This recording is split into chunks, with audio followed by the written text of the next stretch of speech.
එන්න නෝනා එළවලු තියෙනවා ෆ්‍රෙෂ් එළවලු තමයි තියෙනවා. Bonjour.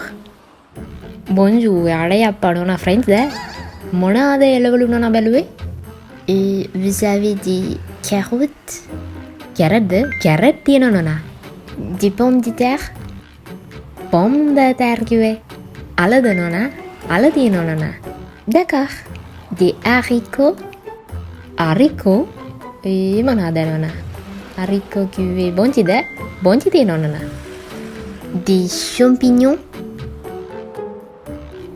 යාලේ අප්පා champagne කොයිද නෝනා මෙහි ඒවා බාර් එකේ තමයි තියෙනවා. නෝනාටද? නෑ champignon කියන්නේ champagne නෙමෙයි හතු වලට. අර අප්පා සිංහල පුළුවන් වෙලාද අප්පා මෙච්චර වෙලා ෆ්‍රෙන්ච් වලින් කියෙව්වේ කාලේ කනවනේ අප්පා නෝනා ඔගොල්ලෝ අපේ.